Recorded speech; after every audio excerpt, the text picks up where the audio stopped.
Hello, beautiful community. This is going to be a longish session together in which we're going to, in a healthy and nourishing way, react to Tucker Carlson's interview with Dugin.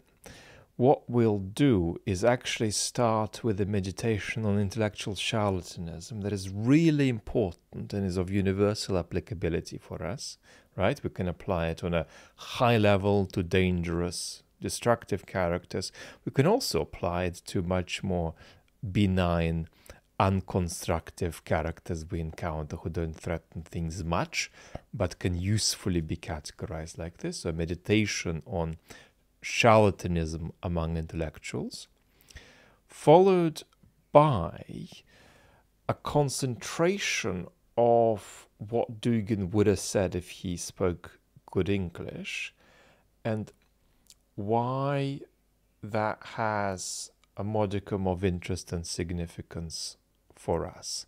So let's start together, and I imagine, with my utter hopelessness about guesstimating how much time we're going to spend together, I imagine we'll be here for half an hour. Let's make sure that the microphone is working. Let us start. What the hell are we doing here? Well, you and I, did you know this, by the way? I'm sorry if you didn't know, but I'm just going to break it to you now. You and I are trying to go forward in liberalism together. That's what we're doing. Now let's get clear about what that means. That doesn't mean anything ideological except something ideological in a narrow ideological sense. That is, all we're trying to do is say, how do the things we desperately want to keep, like elections where we can kick people out we don't like, independent courts, free media, free universities, all these counter-majoritarian institutions, all these checks and balances that we're scared of losing but are proud to have. How do we walk forward into the future while keeping all of this stuff and telling ourselves hopeful but non-BS stories about what justifies such institutions and what is the best way for us to sustain them, right? So that's our project, and that is all I'm really talking about when I talk about walking forward in liberalism. I could go on and elaborate that, but I think that's enough of a nugget. But I think that is what we're doing here. Now, Mr. Dugin is unfortunately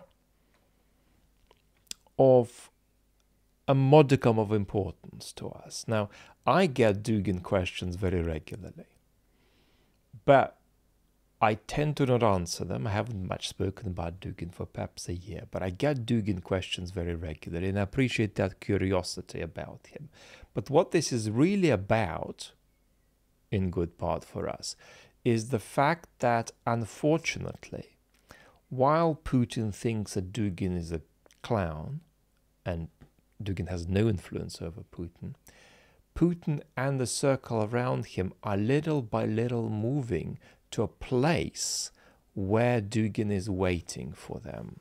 Now, I have dropped my pencil, which I'm going to say I do not need for this chat. Unless I do, or found another one. There we go. My former stationary obsession has helped me out. I don't have a stationary obsession at the moment, but I had it for a few years. Excessive buying of pencils. Now, here is a formulation I put out on Twitter that helps us fast track into this. Dugin is a preemptive follower. He runs where the wind might blow tomorrow. To an extent, Putin and his circle are actually drifting to where Dugin is waiting for them with his apocalyptic, quasi-mystical, obscurantist porridge. Now, we'll come back to Dugin properly, but first, let's start with a general exploration of charlatanism among intellectuals and how we approach it that touches on Dugin, that I produced for us in the form of a Twitter thread. But this will really concentrate the points for us. When my health is less good, I take longer to say the same thing. So the juice is always there, but the clarity and the brevity go missing. So on occasions like today, especially, the concentration of a thread helps. So in light of Dugin reappearing, here is a thread on intellectuals as charlatans for us. Let's do the easy bit first. An intellectual can be a charlatan as a person, right? Their social relationships. And capturing what this is like ain't hard. In their non-intellectual life, they behave exploitatively, duplicitously, badly, on a large scale, and really this is a concept that's available to a 10-year-old. Being a charlatan in the rest of your life, as a person, I'm going to label that, tends to go with being a charlatan as an intellectual. So if you're terribly mean and exploitative in the way you negotiate the social world, that will often, but very, very far from always, also spill into your intellectual work. So being a charlatan as a person can sometimes tend to go with being a charlatan as an intellectual. But it doesn't work with the same strength of tendency the other way around. That's to say, intellectual charlatans are often not charlatans in the rest of their lives. You can be a manipulator on the page, but a kind and generous, person in the way you treat your colleagues down the corridor if you're an academic, or where you treat your colleagues at your journalistic institution and so on. Now, there is a side category that I want to mention here briefly that I didn't put in the thread, and that is the idea of an intellectual entertainer, the idea of a pop thinker. And here it might be that somebody is playing fast and loose with the truth, not to self-advance, right, which we would label charlatanism, but to entertain. And here we wouldn't call them a charlatan, we would call them a pop thinker. And really the same model of explanation applies in the arts, for instance. So if somebody is a famous professional pianist and their specialism is pretending that they are being faithful to Beethoven's scores, but in fact they are just exploiting them to self-advance their career by showing off in various ways and doing things the score asks you not to do, we could call that charlatanism. But if it comes in a lighter form, we would just call that being a pop classical pianist, a classical pianist who doesn't engage with what's on the page, but simply uses it as an opportunity to show off or to entertain or to make various kinds of spectacles of oneself. Back to the thread. Being an intellectual charlatan means that what's wrong with your work is not just a bug, but a feature. Your work serves an unlovely function. And this function takes two forms. The function can either be external to your intellectual work. It can be something that looks like the following situation. What you write, for example, if you're an intellectual authoring a book, makes truthfulness secondary to your social advancement. In economic terms, in political terms, in terms you pick, or the advancement of somebody else. You are filtering the arguments in your book to serve some kind of destructive political candidate, for instance, right? Or your work can serve a function that is unlovely but is internal to the work. So what could that possibly mean? Well, your work is fraudulent in terms of serving some kind of fraudulent function internal to it when you substitute obscurity for clarity to give a pretense of depth, or when you pretend to deal with big questions while feeding your audience a superficially reassuring. So if I am writing stuff to advance my power or my economic interests, then I am serving a social function. My work serves a social function external to the intellectual process itself. Or if it serves an intellectual function, then there is a corruption of my intellectual process whereby I am basically faking it. I am making it out that I'm doing something that I'm not doing. Instead of tackling hard questions, I'm manipulatively substituting in some kind of appealing or compelling, cozy materials that will give the world the impression that I'm doing something special, when in fact I'm engaged in a manipulative act. So these are the two forms of unlovely function that your work can serve. Now let's turn to what happens if intellectuals make work that is offensive or dangerous. When potentially culturally valuable work is offensive or dangerous, we need to go slowly. Often great work is unappreciated in its own time, except by a circle of initiated admirers. And we know this is true from the history of art and the history of literature. And the loose principle already follows from that observation. If an intellectual's work is dangerous, but on balance, because it's not so dangerous and it has value, we perceive it to have value, but if an intellectual's work is dangerous, but we platform it because we think it has cultural value, we should not deplatform similarly dangerous work if we think it is superficial. In other words, we should be very conservative about how much we rely on the consideration about the value of the work as something that outweighs other considerations, simply because it's often the case that with the most innovative work, the culture at large it's likely to miss its innovativeness precisely because of its innovativeness.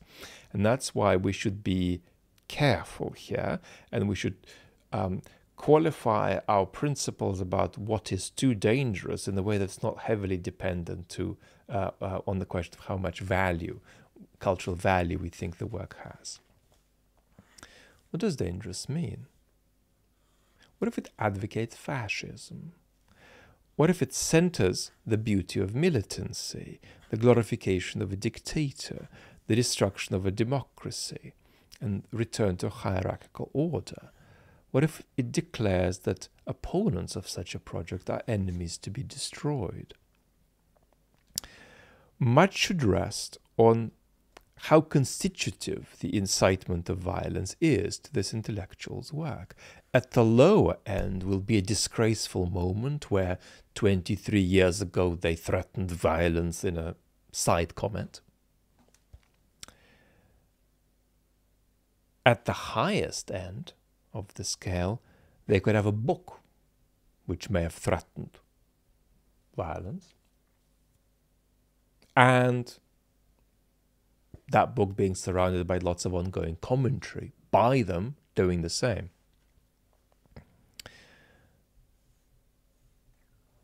Central in any platforming decision is not just the whether to platform somebody, but the how.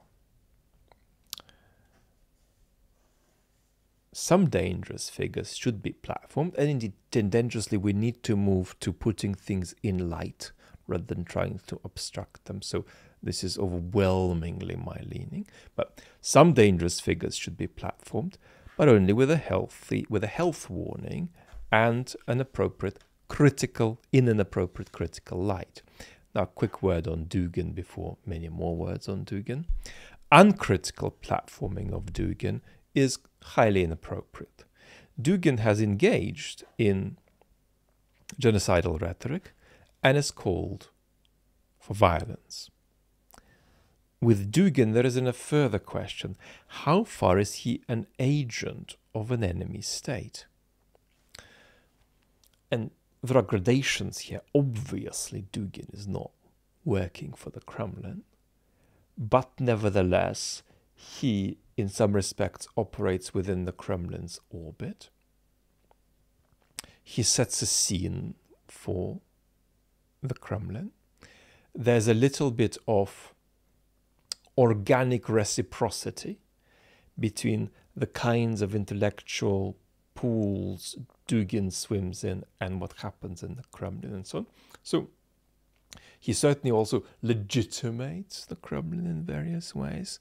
He is capable of legitimating the actions of the Kremlin and thereby encouraging. So, but along there's going to be a list of gradations which we should engage in. That doesn't mean we blankly say that he is an agent of an enemy state. But if we take that to be a statement that comes in degrees, we may well need to point out that to some degree this applies to Dugin. So no platforming of Dugin can excusably leave out the context of everything we've just put on the table.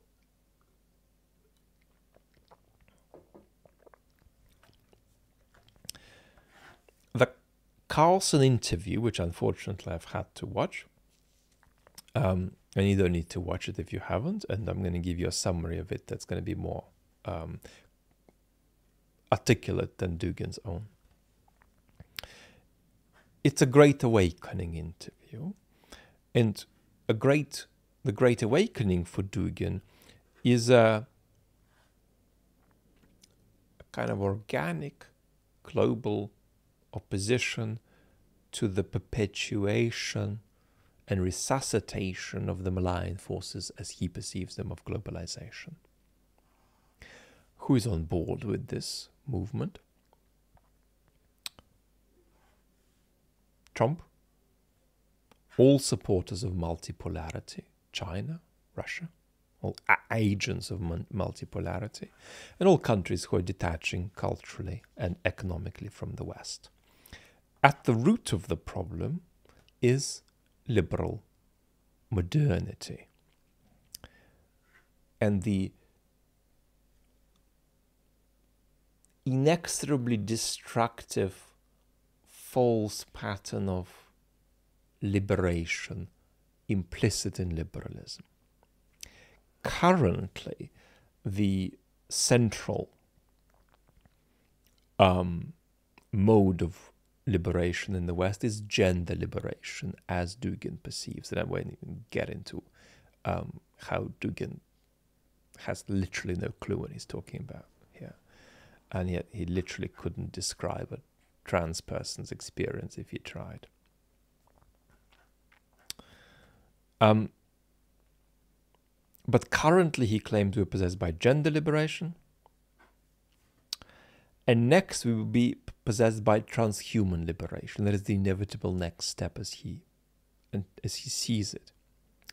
So just as individuals can opt out of being male or female, Dugin thinks, so they'll be able to opt out of being human. And here the role of AI will play its part, and the human-non-human distinction will be gladly and self-immolatingly collapsed by Western civilization, which he thinks is a great darkness and evil. There is a counter-reaction to this. I was perhaps a bit loose when I said it's organic. What I mean by that is that Dugin thinks that the primary reaction to it, at least in the West, is not coherent, but sort of instinctive. I would call it pre-political. It's a reaction by people who have the intuition that they should react, but they don't know what they're reacting to. But they're right to react, but they can't quite capture why exactly they should be reacting and what exactly is wrong with the thing they're reacting to. It's people who want to keep their freedom, keep their humanity, and it's a species-wide struggle against the liberals. Dugin thinks he can give this rebellion a measure of intellectual unity. He thinks he can also explain what all the members of this rebellion have in common, from the Chinese government to Trump supporters. Dugin's actual position in his mind isn't anti-Western, it's anti-Western modernity. So there's so much that Dugin is in love with and wants to return to that comes before the modern world. This is one entryway into Dugin's love affair with the writings of Martin Heidegger. And it's in these waters that we very readily come to see why somebody like Putin could never take Dugin seriously. One of the things Dugin says is that Martin Heidegger holds the key to Russia's future. I mean, just imagine how Putin would react to that. And Dugin has some postmodern beliefs. He subscribes to certain kinds of postmodern relativism that I indeed reject.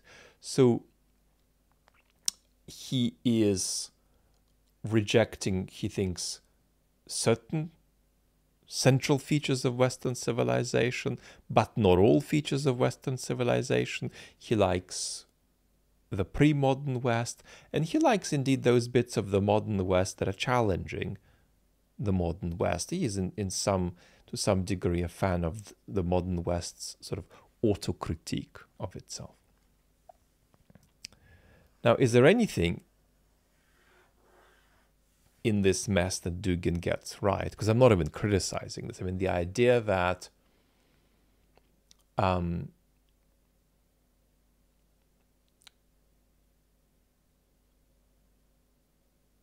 there is this logic in liberalism to simply eat itself up is something that we might talk about another time, but I'm not going to offer a critique of Dugin at this point. I'm just going to suggest that cumulatively what I've presented to you I think is ridiculous. But then if it is ridiculous, is there anything at all that he gets right? Yeah. Dugin believes that wokeism, this is my language, not his, is a form of hyperliberalism. That's to say, let's define that for the purpose of our conversations as a three-step move. Making political disagreement highly moralized,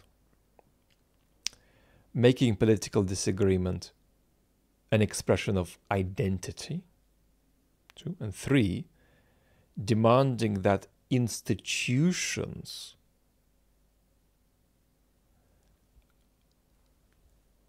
absorb the idea that political disagreement should be a matter of identity and culture their participants to develop their identity around whatever are taken to be the correct political positions. Now, that certainly is going on in public institutions in the West, even though, as I say, the anti-woke brigade poses a greater and often a grotesquely irresponsible anti-democratic threat to us. So we've got to get this right.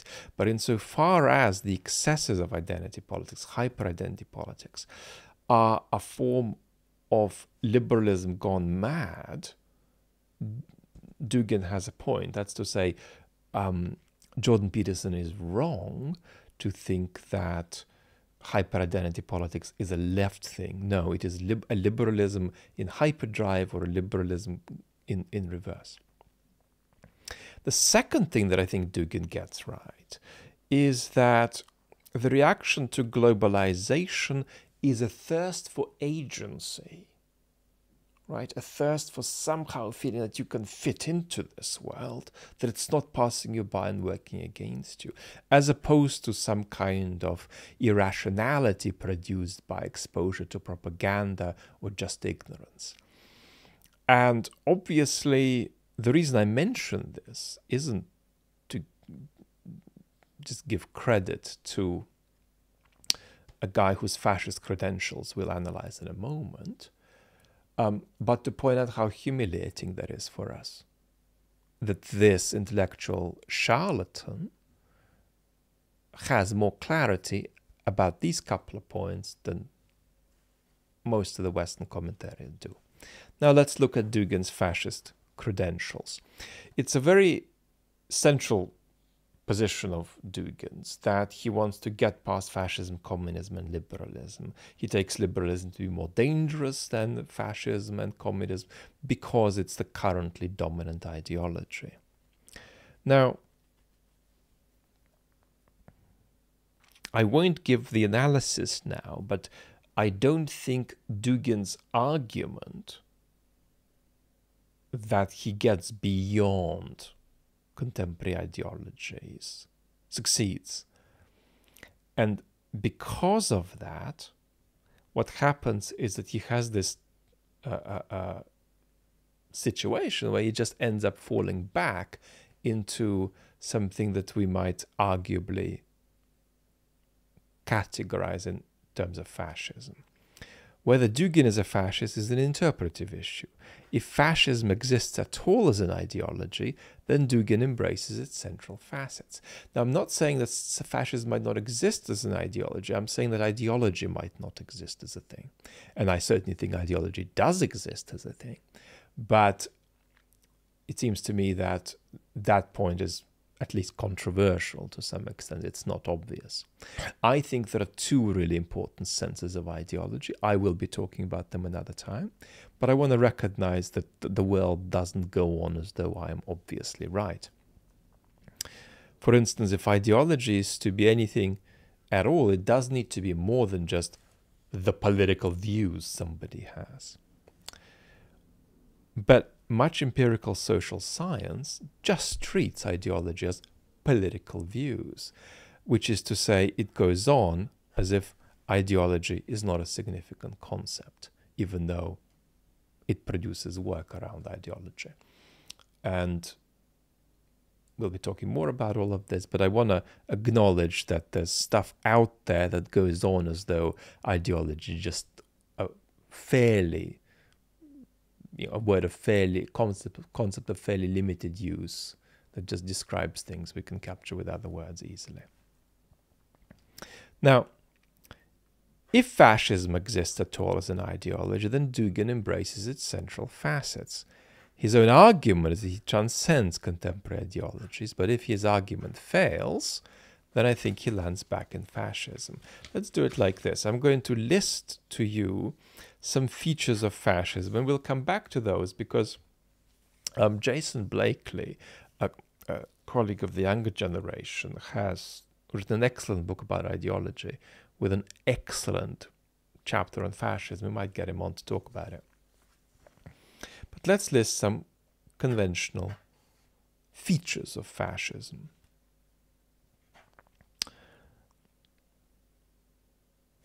There is this, and Jason absolutely rightly centers it in his book, double-sided feature that fascism starts with, which is a revolutionary aspect and a reactionary aspect.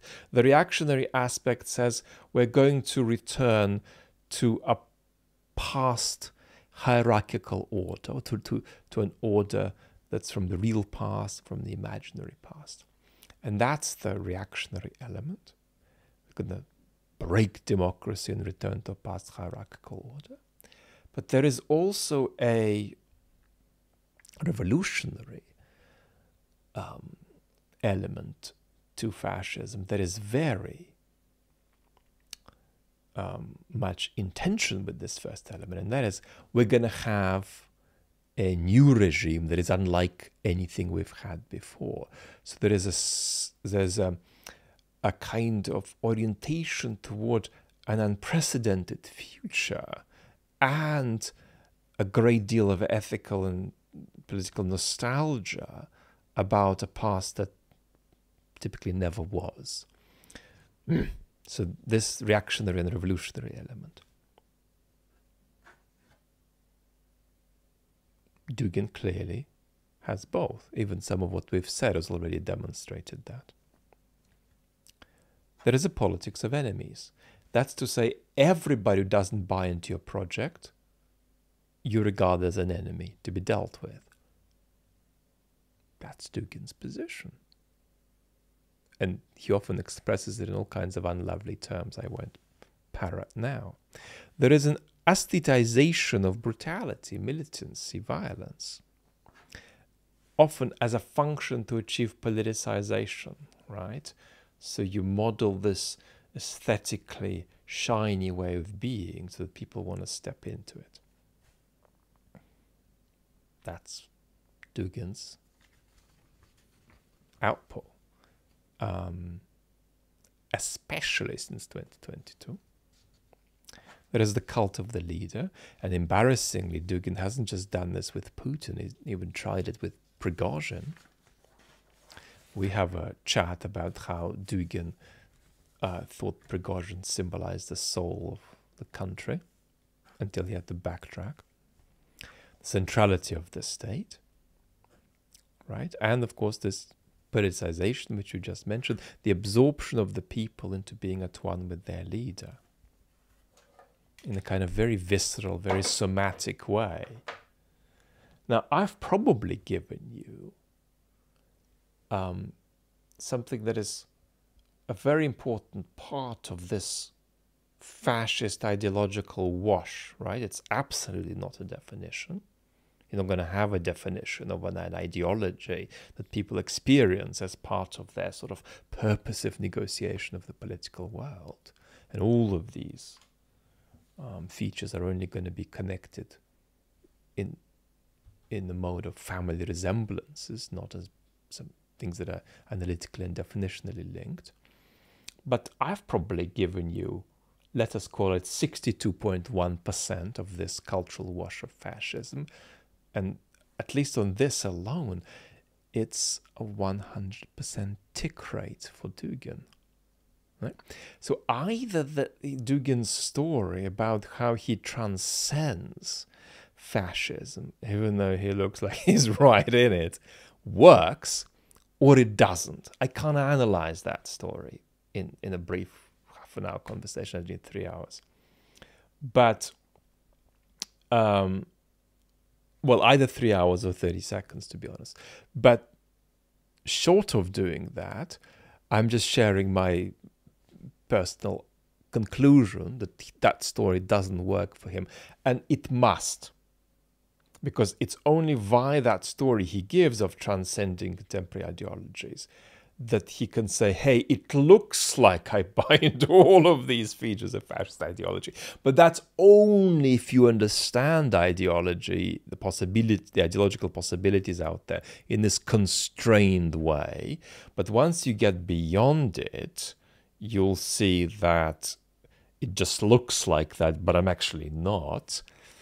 But as I think, Dugin is simply trying to elevate himself by his hair out of the water. He has no leverage there. I do think he therefore reverts back into this ideology that he claims not to belong to. Thank you so much. Lots of love. Talk soon.